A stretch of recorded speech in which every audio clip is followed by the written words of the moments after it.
Place à l'actualité congolaise. À présent, il y a un an, le rassemblement de l'opposition congolaise voyait le jour. 8 mois plus tard, le leader de ce rassemblement, l'opposant historique Étienne Tshisekedi, décédé.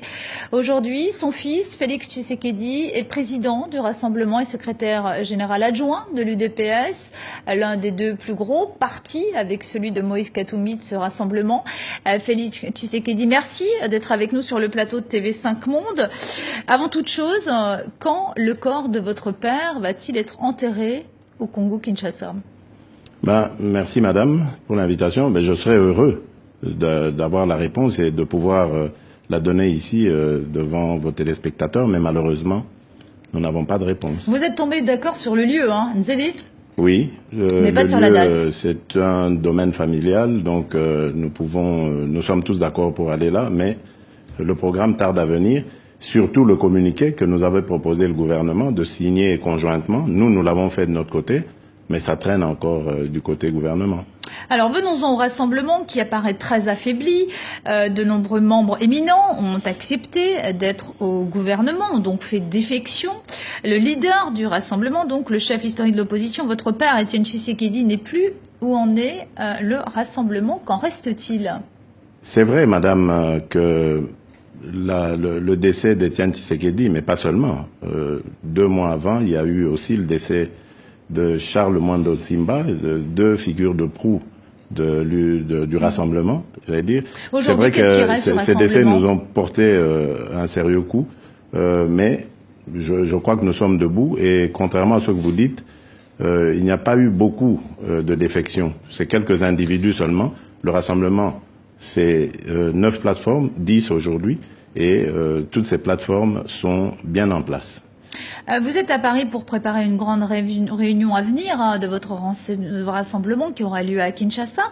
Comment vous allez faire, comment vous allez vous y prendre pour mobiliser vos troupes? Les troupes sont mobilisées. Les troupes n'attendent que le mot d'ordre du rassemblement. Je vous ai dit que nous avons connu quelques soubresauts dus au décès de nos 2 grands dirigeants.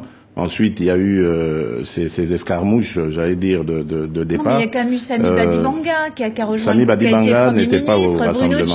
Bruno Tshibala qui a décidé de rejoindre le gouvernement. Mais sans impact. Vous avez vu qu'avant même qu'il soit au gouvernement, nous avons flairé le coup et il a été exclu de l'UDPS et il n'y a pas eu de conséquences à cela.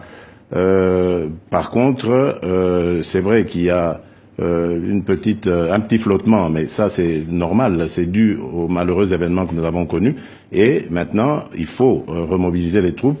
Nous allons le faire grâce au conclave qui va arriver très bientôt, et vous aurez des nouvelles du rassemblement. Vous verrez que ce que je dis ne sont pas des paroles en l'air. Alors le président Kabila aurait dû quitter le pouvoir en décembre. Le dialogue national entre l'opposition et le pouvoir n'a pas abouti puisque les accords de la Saint-Sylvestre sont mornés.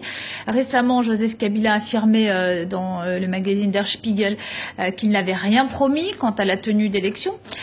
Finalement, vous avez l'impression que c'est lui le maître du jeu. C'est lui qui décide. C'est surtout lui le responsable du pourrissement de la situation. Et je crois que nous n'avons encore rien vu. Nous allons encore en voir d'autres, notamment du côté sécuritaire. Vous voyez ce qui se passe au Kasaï, qui est un début de génocide, ça il faut le dire. Et j'en appelle ici, je profite de cette tribune pour en appeler à la communauté internationale qu'elle vienne très vite à l'aide de ce peuple kassaïen qui est massacré, c'est le mot. Il n'y a qu'à demander aux Angolais, ils vous le diront, dans quel état arrivent les réfugiés là-bas, les blessés, les naufragés. Et donc, comme Moïse Katumbi, vous pensez que les violences dans le Kasaï, elles sont le fait, elles sont agitées, elles sont provoquées par le pouvoir central? Forcément. C'est la politique de la terre brûlée qui est en train de s'appliquer là-bas. Et vous allez voir que, d'après nos informations d'ailleurs, ça va s'étendre. Après le Kasaï, c'est au Bas-Congo que ça va arriver. Vous avez vu qu'il y a eu l'évasion soi-disant, l'évasion de... L'ancien rebelle de l'ADF Nanou. Non, l'évasion de Nemwanda Nsemi, qui est un leader politico-religieux. Une évasion aussi dans une prison originaire du Bas-Congo, qui fait très peur, et dont les milices annoncent déjà la mise à sac ou le chaos qu'ils vont mettre dans cette province, cette partie du pays. C'est une stratégie made in Joseph Kabila. Il en a 3. La première consistait à avoir le référendum. Il n'a pas eu le référendum.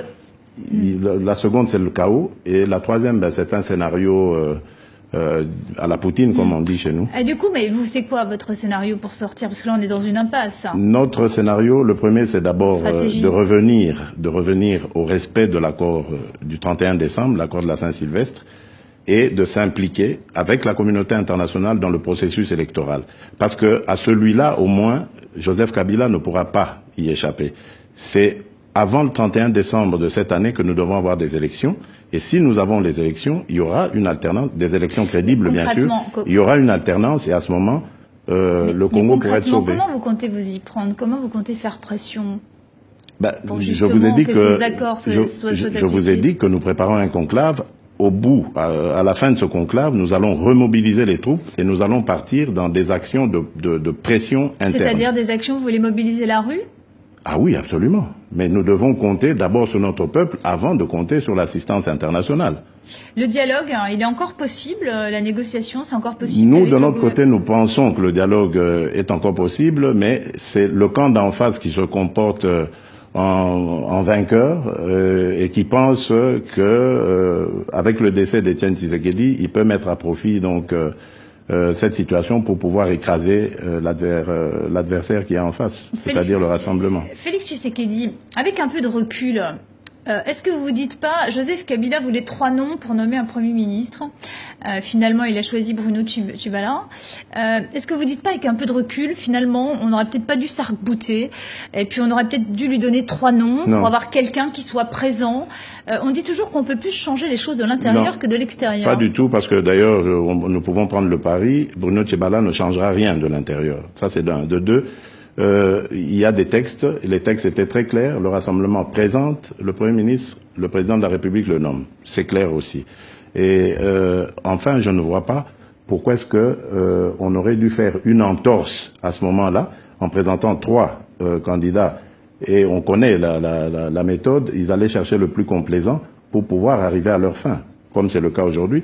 Mais ils n'iront nulle part parce qu'ils seront obligés de revenir au point de départ, celui du respect de l'accord de la Saint-Sylvestre. Félix Tshisekedi, au sein du rassemblement, il y a donc l'UDPS, dont vous êtes le secrétaire général adjoint, mais il y a aussi le parti de Moïse Katumbi. Lequel des deux doit se présenter à l'élection présidentielle? Quand et s'il y en a une? Déjà, pour commencer, il faudrait que le rassemblement se transforme en plateforme électorale, ce qui n'est pas le cas pour le moment. Pour le moment, l'idée, c'est de mettre fin à la provocation et à la barbarie du régime Kabila. Vous seriez prêt à suivre Moïse Katumbi? Nous disons que, oui, si c'est ça la décision du rassemblement, nous nous inclinerons. Et c'est idem aussi pour le contraire. Donc il serait aussi prêt à se ranger à l'idée de la majorité. Mais ce que je voudrais dire ici, c'est que l'idée du rassemblement, pour le moment, c'est de mettre fin à cette provocation et d'aller à des élections avant le 31 décembre. Si ce n'est pas le cas, ce sera, pour nous en tout cas, fini pour M. Joseph Kabila, à qui on ne donnera plus du tout un jour de plus en 2018. Et donc, il faudra trouver une autre solution. Merci beaucoup, Félix Tshisekedi, d'être venu sur le plateau de Merci, TV5 madame. Monde. Merci à vous.